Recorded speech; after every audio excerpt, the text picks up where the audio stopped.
يا أيها الذين آمنوا كتب عليكم الصيام كما كتب على الذين من قبلكم لعلكم تتقون. الحمدللہ رب العالمین والصلاة والسلام علی خاتم النبیین، اما بعد فاعوذ باللہ من الشیطان الرجیم، بسم اللہ الرحمن الرحیم۔ یا ایہا الذین آمنوا کتب علیکم الصیام کما کتب علی الذین من قبلکم لعلکم تتقون۔ وقال اللہ تعالی شہر رمضان الذی انزل فیہ القرآن ھدی للناس وبینات من الھدی والفرقان۔ وقال اللہ تعالی انا انزلناہ فی لیلۃ القدر وما ادراک ما لیلۃ القدر لیلۃ القدر خیر من الف شہر تنزل الملائکۃ والروح فیہا باذن ربہم من کل امر سلام ہی حتی مطلع الفجر۔ صدق اللہ العظیم۔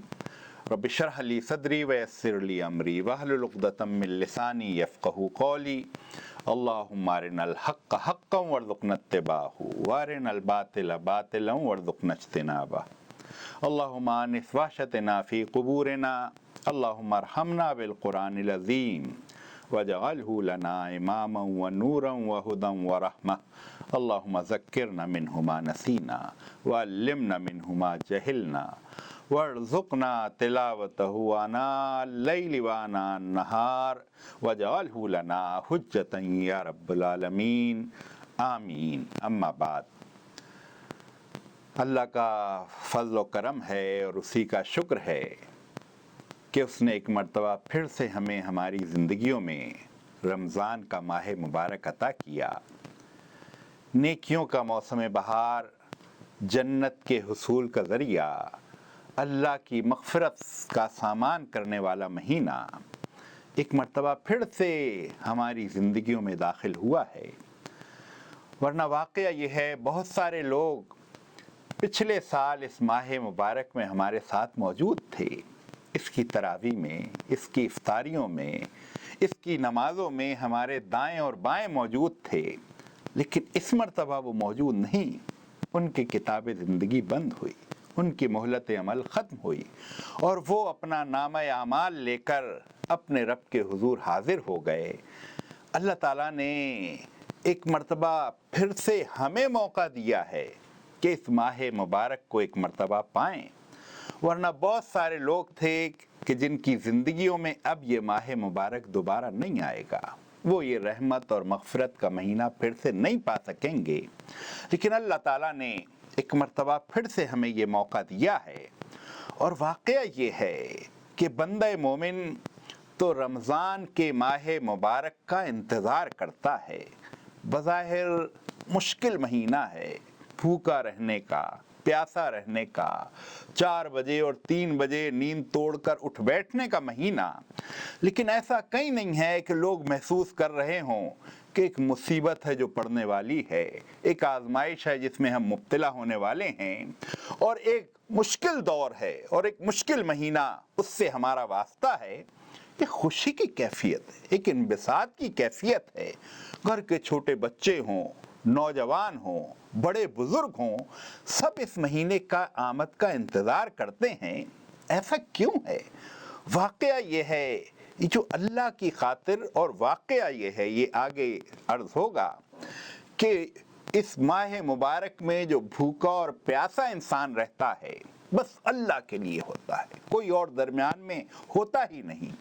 اور اللہ کے لیے بھوکا پیاسا رہنے میں جو لطف ہے، جو مزہ ہے، واقعہ یہ ہے آج کے اس جدید دور میں جس میں انسانوں نے نت نئی رنگین دنیا بسائی ہوئی ہے، بڑی گلیمرس دنیا موجود ہے، لیکن اس دنیا کو یہ پتہ نہیں ہے کہ اللہ کی خاطر بھوکا رہنے، پیاسا رہنے میں زندگی میں کیسا رس گھلتا ہے، کیا مزہ اور کیسی حلاوت انسان پاتا ہے۔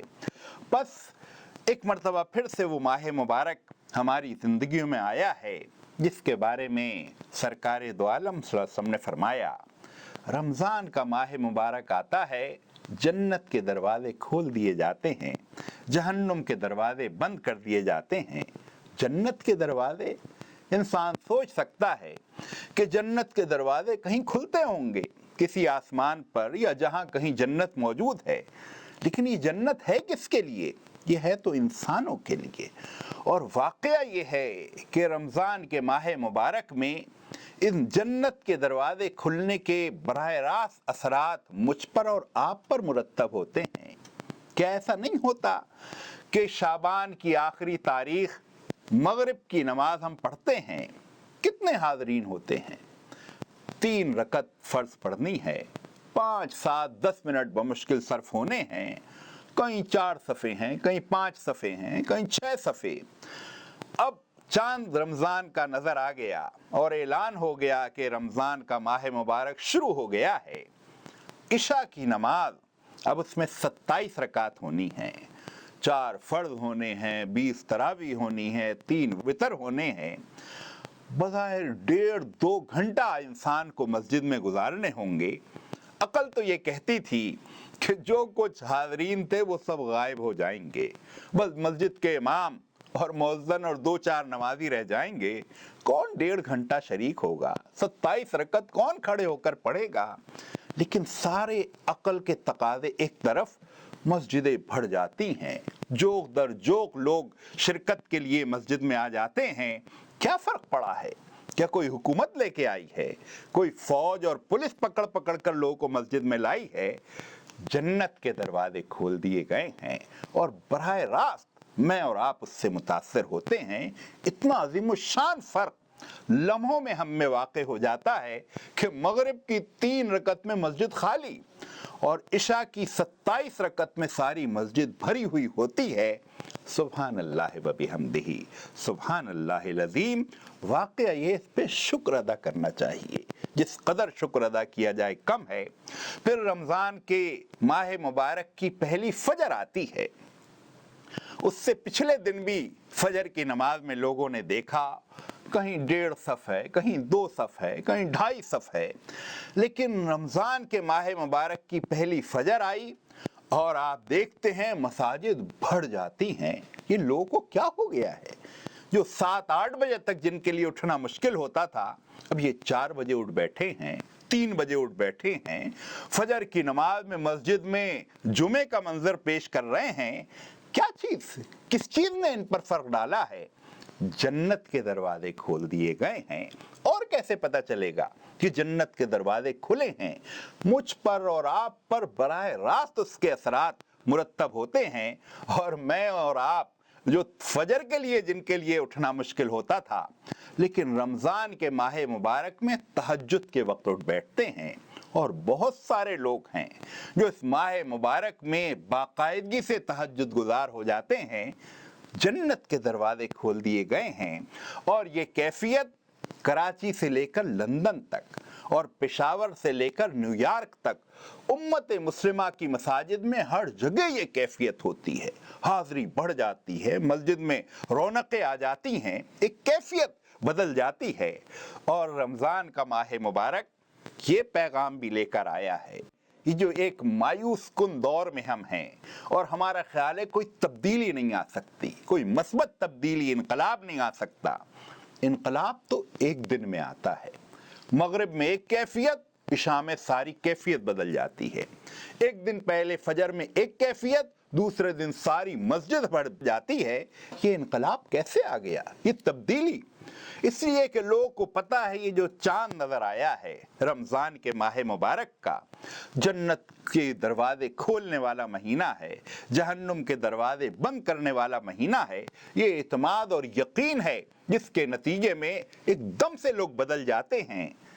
اور آج بھی اگر کوئی ایسا چاند لوگوں کو نظر آئے جس میں فی الواقع انہیں اس کی امید ہو کہ مثبت تبدیلی معاشرے میں آئے گی، آپ دیکھیں سارا معاشرہ بدل جائے گا، ایک انقلاب برپا ہو جائے گا۔ اور وہ انقلاب جس کی لوگ آرزو اور تمنا کرتے ہیں، اس لیے کہ امت مسلمہ کے لوگ ہر سال ایک انقلاب سے دوچار ہوتے ہیں۔ ان کی تو تربیت ہی یہ ہے لمحوں میں بالکل بدل جائیں۔ تو اس پہلو سے واقعہ یہ ہے کہ یہ انقلاب کی دستک دینے والا ماہ مبارک ہے، انقلاب کی ٹریننگ دینے والا ماہ مبارک ہے جو اللہ تعالیٰ نے ایک مرتبہ پھر سے ہمیں عطا کیا ہے۔ پھر یہ رمضان کا ماہ مبارک وہ ہے کہ ہم ایک ایسی دنیا میں ہیں، حسین و جمیل دنیا، پرکشش دنیا، جس کو دیکھ کر لگتا ہے انسان اسی کے لیے برپا کیا گیا ہے، لیکن رمضان کا ماہ مبارک آ کر بتاتا ہے انسان ان مادی اشیاء سے بلند ہے۔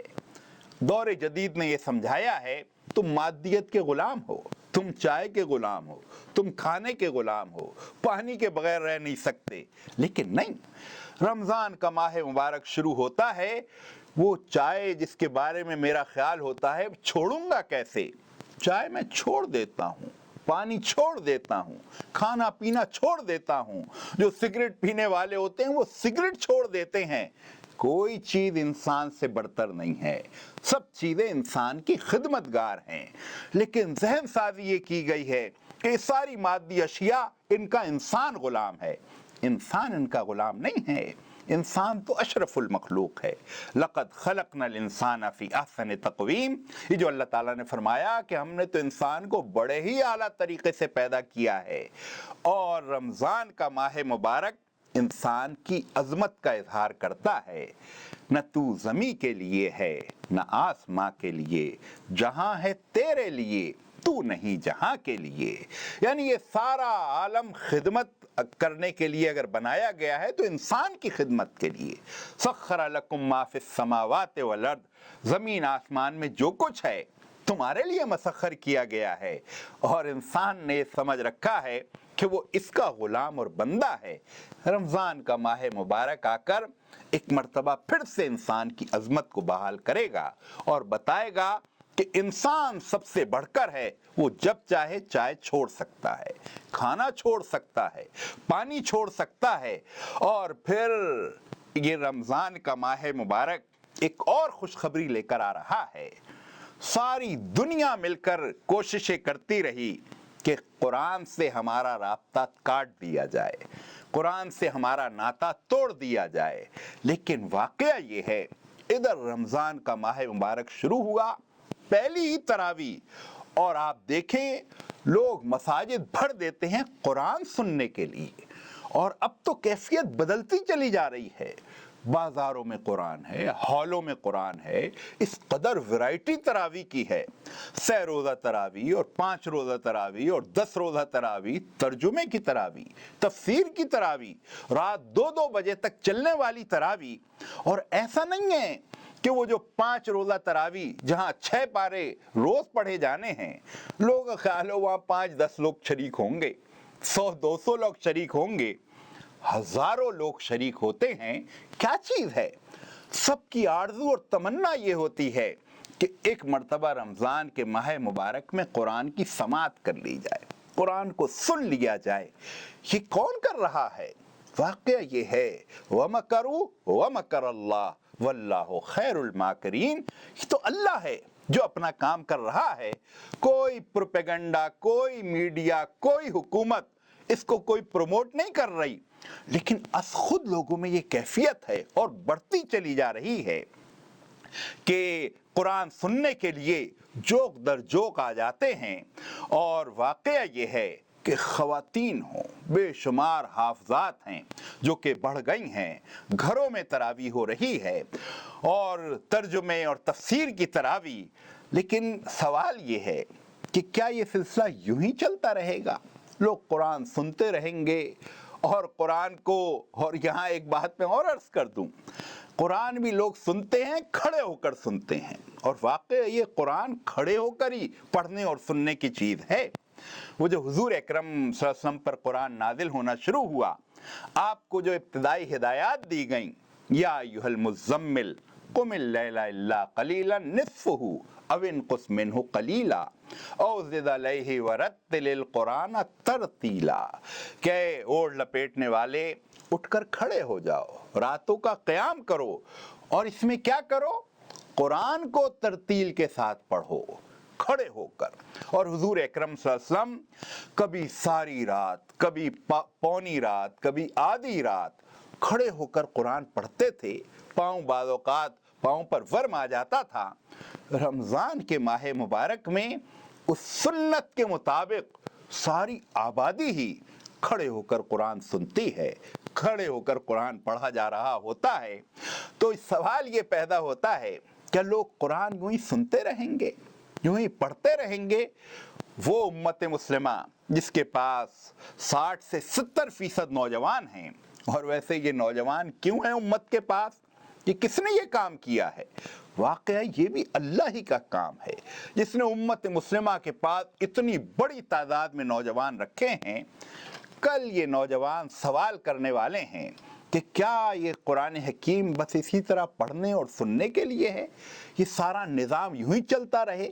یہ سارا کاروبار زندگی اسی طرح چلتا رہے؟ قرآن نے اس بارے میں کوئی ہدایت نہیں دی ہے۔ اور لوگ قرآن ہی سے یہ سوال کریں گے اور قرآن جواب دے گا، شہر رمضان الذی انزل فیہ القرآن ھدی للناس۔ رمضان وہ مہینہ ہے جس میں قرآن نازل ہوا اور یہ سارے انسانوں کے لیے ہدایت ہے۔ یہ جو گلوبل ولیج آج ہمارے سامنے ہے، گاؤں کی شکل کی دنیا، گھر کے صحن کی شکل یہ دنیا اختیار کر گئی ہے، یہ شکل اختیاری اس لیے کی ہے کہ اس میں اب جو خلا ہے وہ سب کو نظر آ رہا ہے۔ انسانوں کو سنوارنے کے لیے انسانوں کے پاس کوئی نسخہ نہیں ہے۔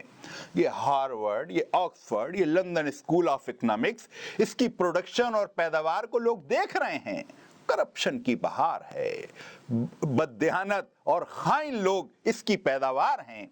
کون ایسا ہے اور کون سا نظام جو انسان کو انسان بنا سکے؟ واقعہ یہ ہے ھدی للناس، یہ قرآن وہ ہے جو ساری انسانیت کے لیے ہدایت ہے۔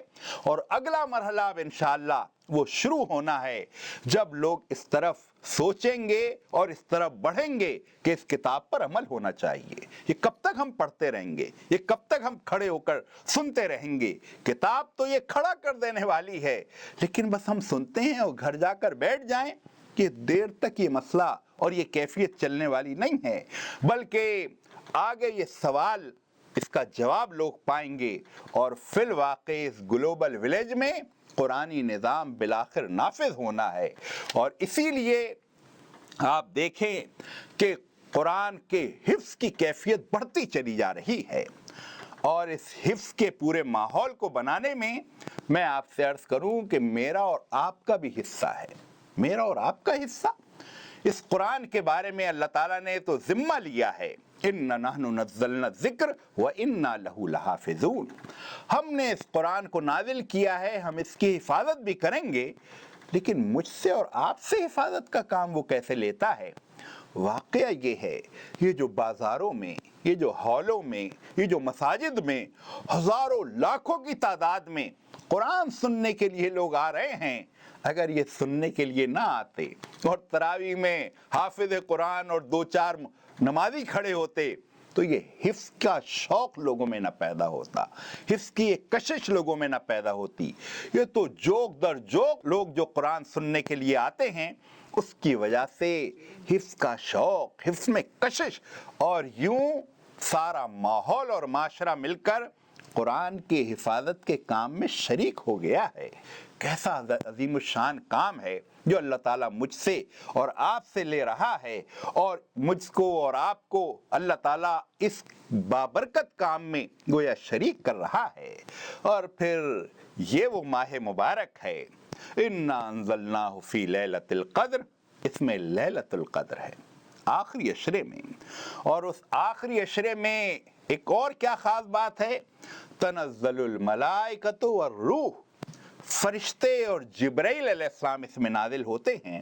کیوں اس امت کے لیے نازل ہوتے ہیں؟ واقعہ یہ ہے، یہ رمضان کا ماہ مبارک، یہ قرآن کا مہینہ اس امت کو یہ ذمہ داری بھی یاد دلاتا ہے کہ تم وہ خیر امت ہو، کنتم خیر امت اخرجت للناس تأمرون بالمعروف وتنہون عن المنکر۔ تم وہ خیر امت ہو جو انسانوں میں نکالے گئے ہو، معروف تم سے پھیلے گا، منکر تم سے مٹے گا، اور یہ خیر امت اپنا رول اگر ادا نہ کرے تو انسانیت جو کچھ ہے آج ہمارے سامنے ہے. بگاڑ بڑھ رہا ہے، خرابی بڑھ رہی ہے، بے چینی بڑھ رہی ہے، خودکشیاں بڑھ رہی ہیں، نفسیاتی مریض بڑھ رہے ہیں، خاندان ٹوٹ رہے ہیں. کیسے یہ وہ خیر آئے گا؟ کنتم خیر امت. اس لیے کہ نبوت کا سلسلہ ختم ہو گیا، رسالت کا دروازہ بند ہو گیا. اب لیکن یہ قرآن تو موجود ہے، قرآن تو محفوظ ہے. اس قرآن کو کون پھیلائے گا؟ واقعہ یہ ہے وہ جو اللہ تعالیٰ نے فرمایا لِيَكُونَ الرَّسُولُ شَهِيدًا عَلَيْكُمْ وَتَكُونُوا شُهَدَاءَ عَلَى النَّاسِ. رسول نے تو تم پر گواہی اور حق پہنچانے کا کام کر دیا، اب بقیہ انسانوں تک پہنچانے کا کام کون کرے گا؟ وہ یہ امت مسلمہ. اس قرآن کو پہنچانے کا کام اس امت کے ذمے ہے. اسی لیے یہ خیر امت ہے. اسی لیے اللہ تعالیٰ نے کہا هُوَ اجْتَبَاكُمْ، تمہیں میں نے چن لیا ہے. یہ چنیدہ امت ہے، اور اللہ تعالیٰ نے اس کو چنا اس طرح سے ہے کہ ہر سال رمضان کے ماہ مبارک میں وہ آخری عشرہ اور وہ لیلۃ القدر جس میں قرآن کا نزول شروع ہوا، اِنَّا أَنزَلْنَاهُ فِي لَيْلَةِ الْقَدْرِ، اسی لیلۃ القدر میں قرآن ہی کہہ رہا ہے کہ فرشتے نازل ہوتے ہیں، جبرائیل علیہ السلام نازل ہوتے ہیں، اور ان آخری عشرے کی طاق راتوں میں وہ جو بعض لوگوں کی یہ کیفیت ہو جاتی ہے، رونگٹے کھڑے ہو جاتے ہیں، آنکھوں سے آنسو جاری ہو جاتے ہیں، رقت طاری ہو جاتی ہے. حضور اکرم صلی اللہ علیہ وسلم نے فرمایا کہ جب کوئی فرشتہ کسی سے گویا مسافہ کرتا ہے اس پہ رقت طاری ہوتی ہے، آنکھوں سے آنسو. اور ویسے آنکھوں سے آنسو بہتے ہوئے دیکھ کر آدمی سمجھتا ہے شاید اس کو کوئی غم اور دکھ لگا ہوا ہے، لیکن آخری عشرے کی طاق رات میں اگر کسی کے آنسو نکل جائیں زندگی کا سرمایہ گویا پا لیتا ہے. کس قدر خوشی، کیسی حلاوت، کیسی مٹھاس. وہ مٹھاس اور وہ حلاوت، وہ واقعہ یہ ہے وہ ہالی ووڈ اور ڈزنی لینڈ والوں کو اس کا اندازہ نہیں. تبھی تو وہاں خودکشیاں بڑھ رہی ہیں، نفسیاتی مریض بڑھ رہے ہیں. تو اس پہلو سے یہ رمضان کا ماہ مبارک وہ عظیم الشان دولت بھی لے کر آ رہا ہے کہ فرشتے اس میں نازل ہوتے ہیں، جبرائیل علیہ السلام نازل ہوتے ہیں. لیکن میں اور آپ اگر اس حقیقت کو ہم مان لیں اور جان لیں تو کتنی بے چینی اور بے تابی سے اس آخری عشرے کا انتظار کریں گے. لیلۃ القدر خیر من الف شہر، لیلۃ القدر 1000 مہینوں سے بہتر ہے.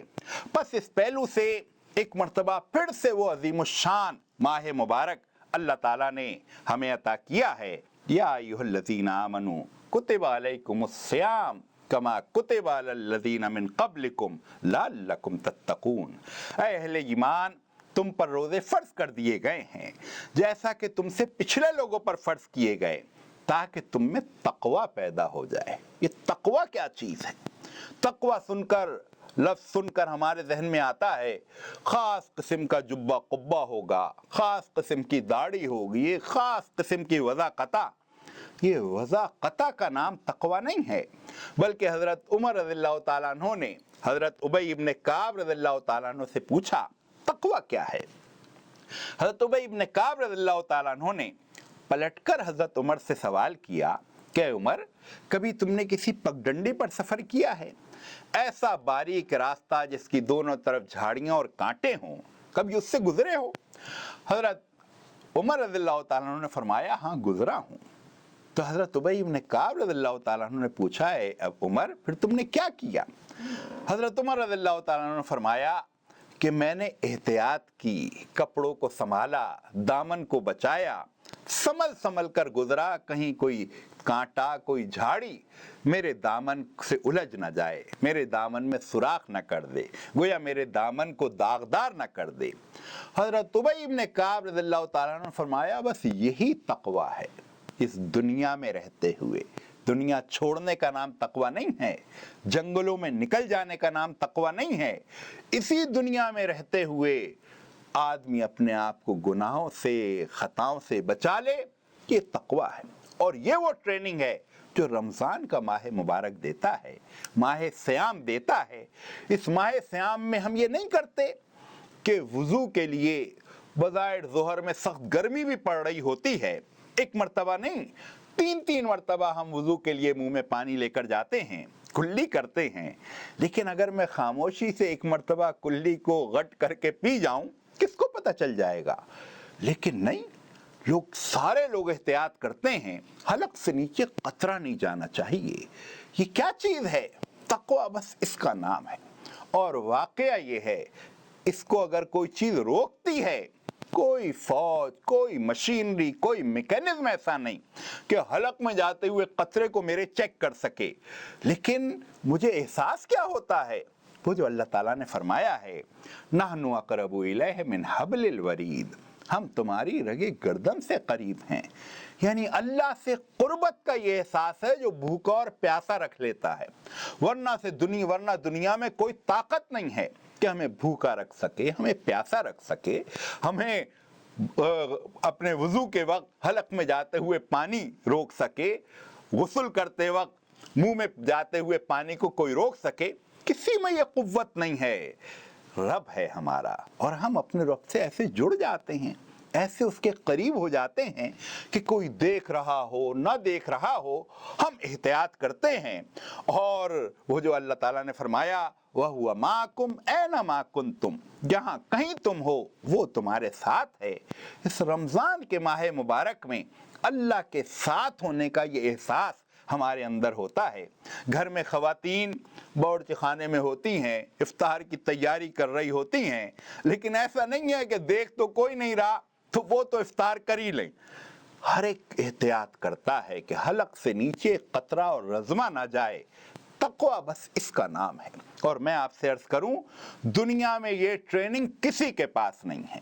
یہ جو بڑے بڑے تربیتی ادارے، ہارورڈ، آکسفورڈ اور کیا کیا موجود ہے، رضاکارانہ طور پر اپنا نگہبان آدمی خود بن جائے، اپنی رکھوالی خود کرے، اپنی چیکنگ خود شروع کر دے، یہ وہ ٹریننگ ہے۔ اور اگر میں اپنے ملک پاکستان کی بات کروں، جہاں آج مال مفت، قوم کے مال پر جیسے لٹیرے لگے ہوئے ہیں، کون ان کو ٹھیک کرے گا؟ قانون تو موجود ہے، فوج اور پولیس بھی موجود ہے، کوئی چیز کنٹرول نہیں کر پا رہی۔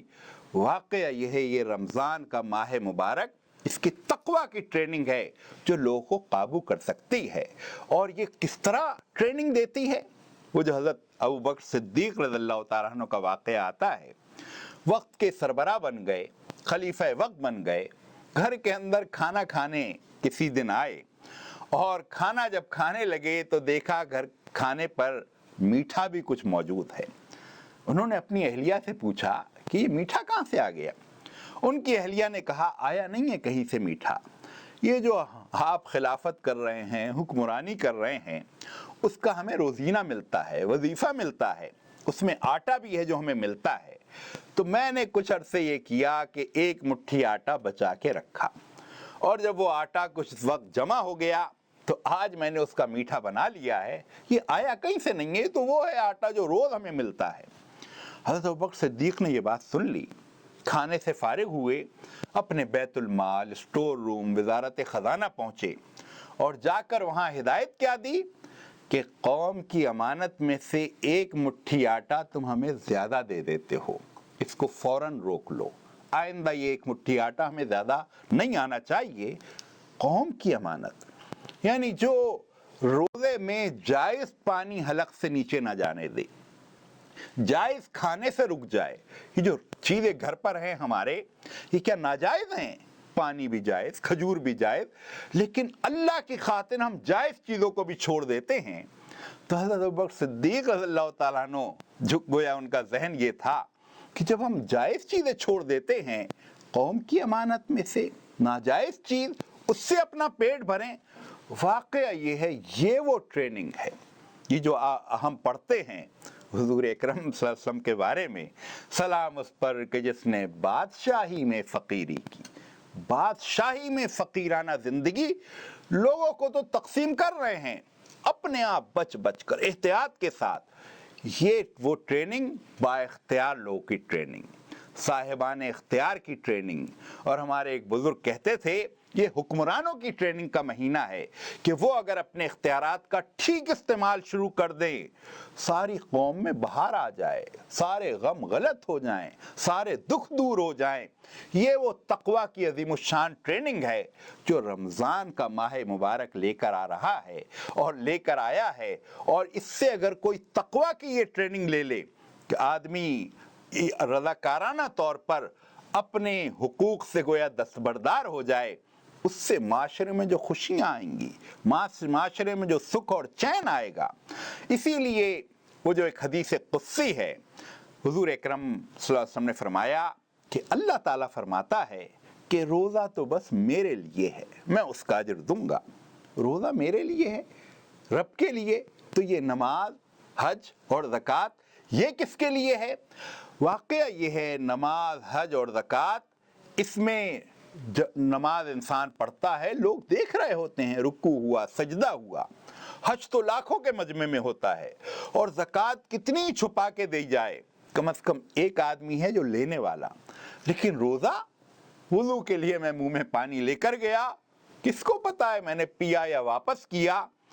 روزہ اسی لیے اللہ تعالیٰ نے فرمایا روزہ تو بس میرے لیے ہے۔ اس لیے واقعہ یہ ہے کہ ایک ایسا عظیم الشان مہینہ اللہ تعالیٰ نے ہمیں عطا کیا ہے، یہ نیکیوں کا موسم بہار جو آنکھوں سے ہمیں نظر آتا ہے، نیکیاں کمانے کا موسم، وہ جو حضور اکرم صلی اللہ علیہ وسلم نے فرمایا ایک موقع پر، آپ نے اپنی مسجد کی پہلی سیڑھی پر قدم رکھا اور فرمایا آمین، اور دوسری سیڑھی پر قدم رکھا اور فرمایا آمین، اور تیسری سیڑھی پر قدم رکھا اور فرمایا آمین، اور آپ واپس آ گئے۔ لوگوں نے سوال کیا کہ اللہ کے رسول صلی اللہ علیہ وسلم یہ آج کیا ماجرا ہوا؟ آپ نے اپنے ممبر کی 3 سیڑھیوں پر قدم رکھا اور آمین فرمایا، کیا ہوا؟ حضور اکرم صلی اللہ علیہ وسلم نے فرمایا کہ جب میں نے مسجد کے ممبر کی پہلی سیڑھی پر قدم رکھا، جبرائیل علیہ السلام تشریف لائے، اور انہوں نے کیا دعا کی؟ دعا نہیں، بد دعا کی، تباہ ہو جائے وہ شخص کہ جس کے سامنے آپ کا نام نامی اس میں گرامی لیا جائے، سرکار دو عالم صلی اللہ علیہ وسلم کا نام، اور وہ درود نہ پڑھے۔ اور کم سے کم درود کیا ہے؟ صلی اللہ علیہ وسلم، یعنی وہ اتنی بات بھی نہ کہے تو حضرت جبرائیل فرما رہے ہیں تباہ ہو جائے، اور حضور اکرم صلی اللہ علیہ وسلم فرما رہے ہیں آمین۔ ویسے موقع اس بات کا اس وقت ہے نہیں کہ اللہ کے رسول صلی اللہ علیہ وسلم پر درود سلام کیوں بھیجیں ہم، لیکن آج کی اس گلوبل ولیج نما دنیا میں ہم دیکھتے ہیں انسانیت کا کیا حال ہے، بگڑی ہوئی انسانیت، کری ہوئی شکل انسانیت، اس چہرے کو سنوارے گا کون؟ لَقَدْ كَانَ لَكُمْ فِي رَسُولِ اللَّهِ أُسْوَةٌ حَسَنَةٌ، حضور اکرم صلی اللہ علیہ وسلم کا اسوہ وہ ہے جس میں کوئی تاریکی نہیں، آپ نے اپنی زندگی کے سارے گوشے پبلک کر دیے۔ دنیا میں کوئی ایسا ہے؟ حضور اکرم صلی اللہ علیہ وسلم نے اپنی راتوں کو بھی دن بنا کر پیش کر دیا، اس لیے کہ اس اسوے کی پیروی کرو گے تب انسان سکون، چین اور اطمینان پائے گا۔ ایسی قربانی کس نے دی ہے؟ وہ جو کسی نے کہا سالار کارواں ہے میر حجاز اپنا، اس نام سے ہے باقی آرام جاں ہمارا۔ اس لیے حضرت جبرائیل علیہ السلام نے فرمایا کہ تباہ ہو جائے وہ شخص جس کے سامنے آپ کا نام لیا جائے اور وہ درود نہ پڑھے، اور حضور صلی اللہ علیہ وسلم نے فرمایا آمین۔ دوسری مرتبہ پھر جبرائیل علیہ السلام نے فرمایا تباہ ہو جائے وہ شخص کہ جو اپنے بوڑھے ماں باپ کو پائے اور ان کی خدمت کر کے جنت نہ بنا سکے۔ حضور اکرم صلی اللہ علیہ وسلم نے فرمایا آمین۔ یہاں پھر میرا جی چاہ رہا ہے یہ جملہ کہوں، یہ اس دین کو لوگ کیا کہتے ہیں؟ دہشت گردی کا، سخت گیری کا۔ اس سے زیادہ رحمت کا دین ہے نہیں کوئی۔ آج کی اس جدید دنیا میں بوڑھوں کا کیا حال ہے؟ اولڈ ہاؤسز میں پڑے ہوئے ہیں، کتے بلیوں سے دل بہلا رہے ہیں۔ اور یہ دین فطرت کیا تعلیم دیتا ہے؟ بوڑھے ماں باپ کی خدمت کرو، جنت بناؤ، اور جو یہ نہ کرے حضرت جبرائیل فرما رہے ہیں تباہ ہو جائے، اور حضور اکرم صلی اللہ علیہ وسلم فرما رہے ہیں آمین۔ اور تیسری سیڑھی پر جب قدم رکھا تو پھر جبرائیل علیہ السلام نے فرمایا کہ تباہ ہو جائے وہ شخص کہ جو رمضان کا ماہ مبارک پائے اور پھر بھی اپنی مغفرت نہ کروا سکے۔ حضور اکرم صلی اللہ علیہ وسلم نے فرمایا آمین۔ اس قدر آسان اس میں مغفرت ہو جاتی ہے، جنت کا حصول اتنا آسان۔ واقعہ یہ ہے، یہ تو ایک ہم میں جو تبدیلی ہے، یہ تو جنت کی طرف ہی تو بڑھ رہے ہیں ہم۔ یہ جو ہمارے اندر انقلاب برپا ہوا ہے، یہ مغفرت کے دروازے گویا کھل رہے ہیں۔ اور رمضان میں ایک فرض ادا کیا، 70 فرضوں کا ثواب لوٹ لیا، نفل ادا کیا، فرض کا ثواب انسان کو مل گیا۔ اور روزہ خود ایسی چیز ہے جس کے بارے میں اللہ تعالیٰ نے کہا میں اس کا اجر خود دوں گا۔ اور پھر آدمی چاہے کسی کو افطار کرا دے، اس کا بھی اجر اور ثواب اس کو گویا مل جائے گا۔ اور کسی نے پوچھا ہے اللہ کے رسول صلی اللہ علیہ وسلم، ہم میں سے تو ہر ایک میں اتنی قوت نہیں کہ سب کو پیٹ بھر کے کھانا کھلائیں۔ حضور اکرم صلی اللہ علیہ وسلم نے فرمایا، تم اگر کسی کو کھجور کے ایک دانے، لسی کے ایک گھونٹ اور پانی کے گھونٹ سے افطار کرا دو گے، اس کا بھی ثواب تم پالو گے، حالانکہ اس کے اپنے ثواب میں کوئی کمی نہیں ہوگی۔ اور جو کسی کو پیٹ بھر کے کھانا کھلا دے، حضور اکرم صلی اللہ علیہ وسلم نے فرمایا، وہ تو پھر میرے دست مبارک سے آب کوثر مجھ سے پائے گا۔ تو اس پہلو سے نیکیاں لوٹنے کا موسم ہے، اور یہ وہ مہینہ ہے جس کے بارے میں حضور اکرم صلی اللہ علیہ وسلم نے فرمایا کہ روزہ اور قرآن آخرت میں بندے کے حق میں سفارش کریں گے۔ اور واقع یہ ہے، اس ماہ مبارک میں روزہ بھی ہمارے ساتھ ہے، قرآن وہ بھی سننے اور پڑھنے کے لیے ہم موجود ہوتے ہیں۔ یہ دونوں مضبوط سفارشی ہیں۔ میرا اور آپ کا عمل یہ بتائے گا کہ ہم ان دو سفارشیوں کو کیسے مضبوط کرتے ہیں، قرآن کی تلاوت کر کے، قرآن کو سمجھ کر پڑھ کے، قرآن کی سماعت کر کے، اور سب سے بڑھ کر قرآن پر عمل کر کے۔ واقعہ یہ ہے، قرآن یہی تو سفارش کرے گا۔ یہ سفارش کہیں الٹی ہمارے گلے میں نہ پڑ جائے کہ قرآن کا یہ پڑھتا بھی تھا، سنتا بھی تھا، سارا نظام سود پر تھا۔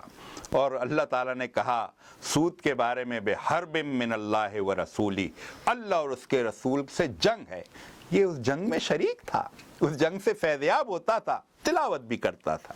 اس لیے اس قرآن کو اپنے حق میں سفارشی بنانا ہے، اس کے لیے لائے عمل ترتیب دیا جائے۔ یہ روزہ آخرت میں ہمارے حق میں سفارش کرے، اس کو اس طرح سے گزارنا ہے۔ اس لیے میرے قابل احترام بزرگوں، نوجوان دوستوں، قابل احترام خواتین، ماؤں، بہنوں، بیٹیوں، واقعہ یہ ہے ایک مرتبہ پھر سے رمضان کا ماہ مبارک ہمیں میسر آیا ہے، اور یہ ماہ مبارک آئے اور گزر جائے، میری مغفرت کا سامان نہ ہو سکے، میری جنت کے لیے، جنت کے دروازے میرے لیے نہ کھل سکیں، تو مجھ سے زیادہ کھوٹی قسمت کا اور کوئی ہو نہیں سکتا۔ اللہ تعالیٰ سے میری دعا ہے مجھے اور آپ سب کو اس ماہ مبارک کو اس طرح گزارنے کی توفیق دے کہ یہی ماہ مبارک ہماری مغفرت اور جنت کا ذریعہ بن جائے، اور امت کے عروج کے دروازے اس ماہ مبارک میں کھل جائیں۔ وآخر دعوانا ان الحمدللہ رب العالمین۔